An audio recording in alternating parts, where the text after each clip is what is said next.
That is some good news for Nigerians, as reports say the military today recaptures Mubi in Adamawa State.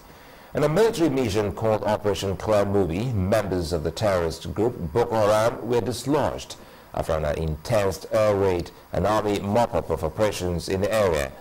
The group, who were until today in control of the town and had purportedly renamed it Medina, were driven away and many of them killed by the military.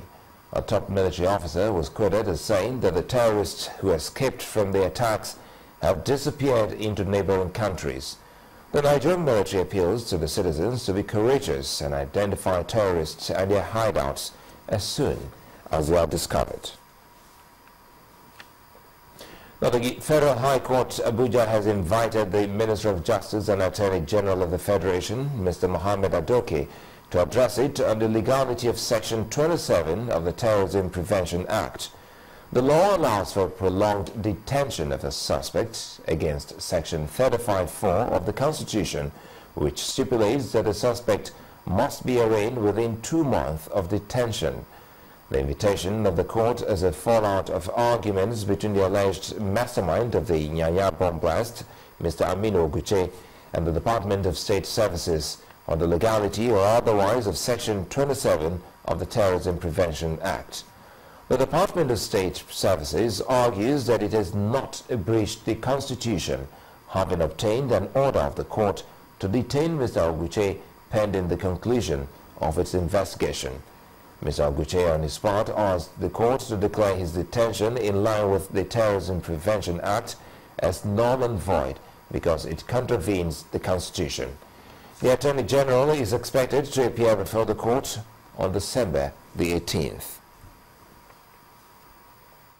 For the hearing of the reply of the SSS to our submission yesterday, and particularly we held the view that the provisions of the Terrorism Act that stipulates that you can detain somebody for 90 days is unconstitutional. And we brought it out that is in conflict with the provision of our Constitution. And the counsel to the SSS was in court. He was able to address the court. He made provision, a reference to Section 35(7), which we believe it was misplaced. The submission, you cannot hold water, it was wrong, and we pointed it out. But the Section 27 of the Terrorism Act, insofar as he's saying that you can keep somebody for 90 days, and you can obtain ex parte order, and you can make subsequent and renewable order, to that extent is in conflict with the Constitution that says you can only detain somebody at most, at best, to 2 months. Once it's outside 2 months, any provision of the statutes or any law that is in conflict with that provision, to that extent, is void and it's a nullity totally. The court, in its infinite wisdom, see that this is the first time they will be testing the provision of Section 27 of the Terrorism Act, which says that you can keep endlessly. And we feel that you cannot keep endlessly. The court is not inviting the AGF as a party. It's inviting AGF in the statutory body as the chief law officer of the country to come and address the court whether that provision should not be struck down or not.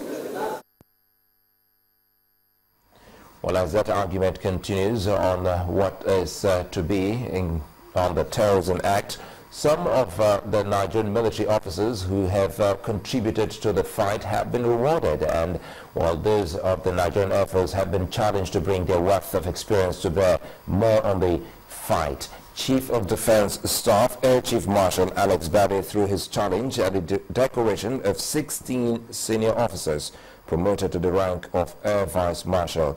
On his part, the Chief of Air Staff says the newly promoted officers were simply selected based on their capacity and contributions to the anti-terror fight.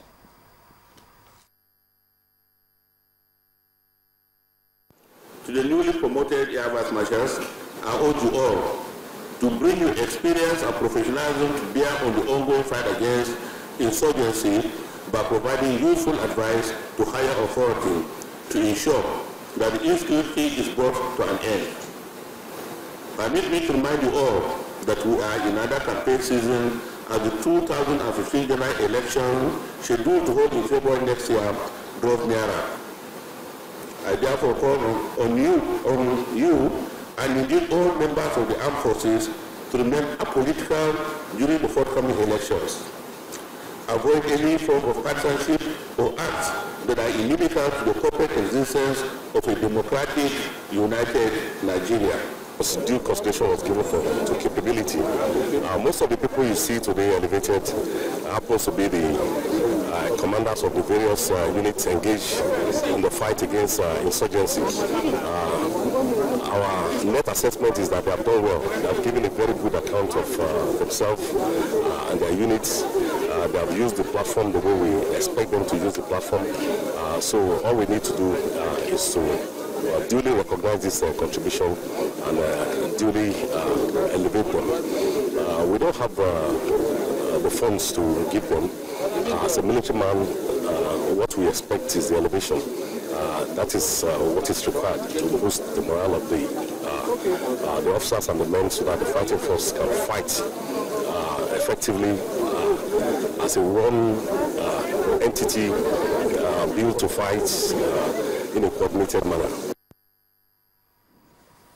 Well, it is totally unacceptable, and I will get to Abuja on this. Those were words by the governor of Ekiti State, Ayo Fayose, after the jailbreak. But today, the president announced the sack of the Comptroller General of Prisons, Alhaji Aminu Sule, and approved the appointment of Dr. Peter Ezenwa Ipendu as the new helmsman.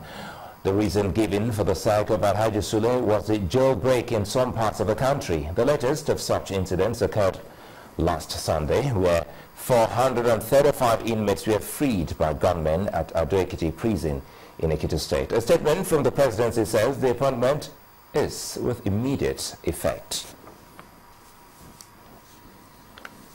While the days of pensioners in the country losing sleep over their pensions are over. Now, this assurance is coming from the Director General of the Pension Transitional Arrangement Directorate, Ms. Nellie Mesha, who has announced plans by the Directorate to consolidate pensions of large government agencies in order to eliminate fraud and sharp practices.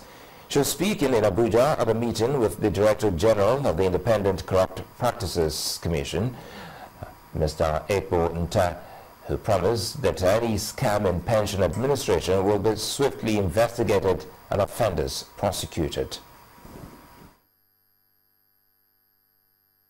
The Act is very clear and the instructions to us are very, very clear from the President and the Minister. Is that the days of pensioners suffering and dying all in an attempt to collect their pensions is over. We are charged with the responsibility of bringing sanity to that system and for making sure that pensioners of the defined benefit scheme, their welfare is put in our hands, and this is a task that we take very seriously. It's always been our intention in ICPC to prepare a brief and help with the start-off of GTAD even before the formation of that body, because the current thinking in this commission is that we would not be waiting like was done for the 30 years of the old pension scheme, allow for infractions to become huge criminal offenses before we begin to swing into action and everybody is busy making headlines out of mind-boggling amounts that are being recovered. When the News at 10 returns, Naira stabilizes as the central bank curbs liquidity. That's on Business News. Do join us again.